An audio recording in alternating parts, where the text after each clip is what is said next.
Thank you for tuning in.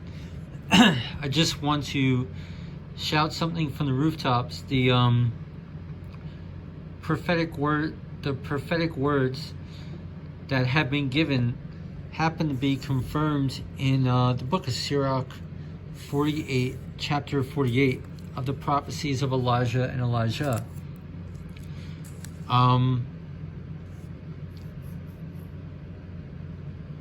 I do suggest paying heed to those prophetic words, for they do perfectly line up and make sense with Bible prophecy, which the apostate Church of Israel is now seemingly front and center of Bible prophecy.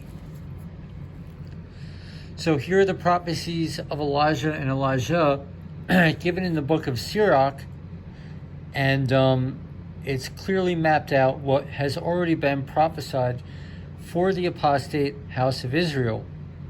Lord, have mercy on your souls. Then Elijah arose a prophet like fire, and his word burned like a torch. He brought a famine upon them, and by his zeal he made them few in number. By the word of the Lord he shut up the heavens, and also 3 times brought down fire. How glorious you were, Elijah, in your wondrous deeds, whose glory is equal to yours.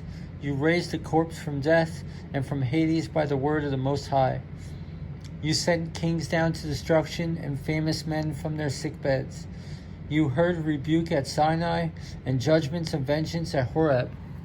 Here we have the Elijah and Moses connection. That's interesting. You anoint kings to inflict retribution and prophets to succeed you. This also lines up with what we see in prophecy. You were taken up by a whirlwind of fire in a chariot and horses of fire. At the appointed time, it is written, you were destined to calm the wrath of God before it breaks out in fury, to turn the hearts of parents to their children, and to restore the tribes of Jacob. Happy are those who saw you and were adorned with your love. For we also shall surely live. See, this is a word the Lord gave me about Elijah.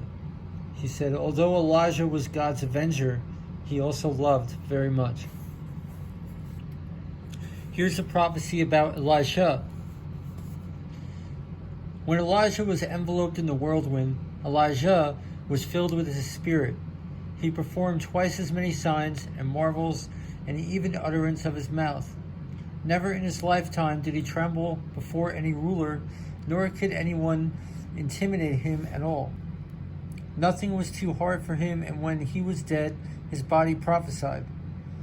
In his life he did wonders, and in death his deeds were marvelous.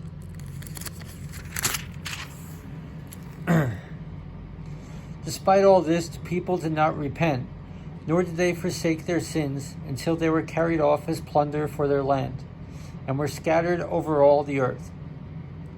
The people were left very few in number, but with a ruler from the house of David. Some of them did what was right, but others sinned more and more.